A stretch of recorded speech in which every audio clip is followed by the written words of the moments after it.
Minimalism అంటే అనవసరమైన దాన్ని అవాయిడ్ చేయటం. It's about simplicity. మినిమలిస్ట్ని చూడండి, వాళ్ళలో ఒక ఎలిగెన్స్ ఉంటుంది. ఎందుకంటే అతను అవసరమైనవే దగ్గర ఉంచుకుంటాడు.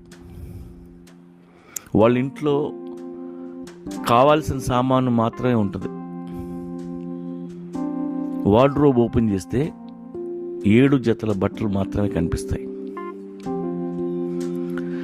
కానీ మన ఇళ్లలో బీరువా తెరవగానే గుట్టలుగా బట్టలు చీరలు మన కాళ్ళ మీద వచ్చి పడతాయి. 7 చీరలతో ఒక ఆడది బతకాలి అంటే ఖచ్చితంగా ఆవిడ దరిద్రంలో ఉండాలి, లేకపోతే కష్టం. సింపుల్గా బ్రతకడం మనకు రాదు. మినిమలిస్ట్ దగ్గర ఒక ఫోన్ ఉంటే అది పనిచేసినంతకాలం దాన్నే వాడతాడు. అంతేగాని మార్కెట్లోకి వచ్చిన ప్రతి వస్తువు కొనుక్కుంటూ పోరు.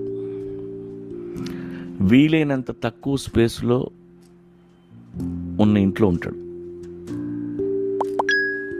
అసలు ఇల్లు ఎంత ఉండాలంటే, ఆ ఇంట్లో 3 ఉంటే ఆ 3 తడిగుడ్డ పెట్టి తుడుచుకునేంత ఇల్లు ఉండాలి. కానీ మనం తొడవలేనంత పెద్ద ఇంట్లో ఉండాలని ఉంటుంది మనందరికీ.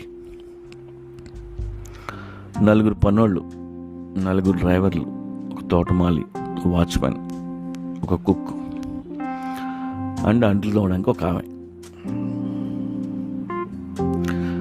అందుకే మినిమలిస్ట్ని చూసి మనం నేర్చుకోవాలి. లెస్ ఈజ్ మోర్ అని ఫీల్ అవుతారు వాళ్ళు. ఆ మైండ్ సెట్ రావాలి.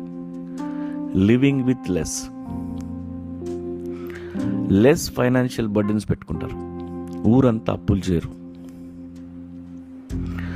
వాళ్ళ దగ్గర ఉన్నదాంతో వాళ్ళు హ్యాపీగా ఉంటారు. They get rid of all the excess stuff. వాళ్ళు లైఫ్ని వీలైనంత వరకు సింప్లిఫై చేసుకుంటూ పోతారు. వాళ్ళ దగ్గర అనవసరమైనవి ఏంటి అని ఒక లిస్ట్ ఉంటుంది. అందులో పెళ్ళి కూడా ఉంటుంది.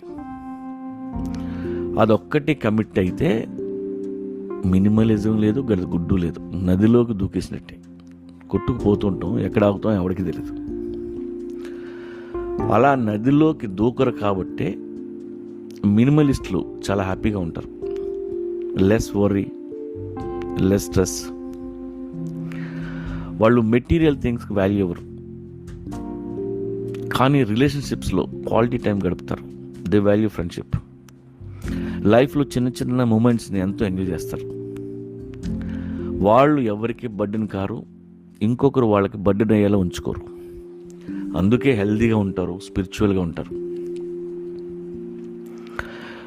మినిమలిస్టులు లైఫ్లో చాలా సఫర్ అవుతారు అనే మిస్కన్సెప్షన్ ఉంది.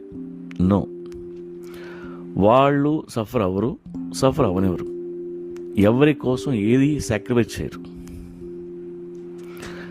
కింగ్డమ్స్, ఎంపైర్స్ క్రియేట్ చేసే పనిలో ఉన్న వాళ్ళందరికీ ఈ మినిమలిజం అర్థం కాదు. కానీ మీరు అనుకున్నట్టు జీవితంలో రకరకాల యుద్ధాలు చేసి రక్తాలు కారి చివరికి ఏదో ఒక రోజు ఒక పెద్ద కింగ్డమ్ తయారు చేస్తారు, సామ్రాజ్యం.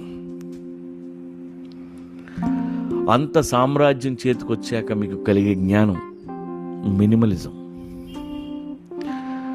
Buddha is a minimalist. ఒంటి మీద వస్త్రం, చేతిలో ఒక బౌల్, చెట్టు కింద ఉన్న నీడ. లైఫ్లో ఎంత సక్సెస్ అయినా చివరికి అందరం అలవాటు చేసుకోవాల్సింది మినిమలిజం. అది ఇప్పటి నుండి అలవాటు చేసుకుంటే మంచిది.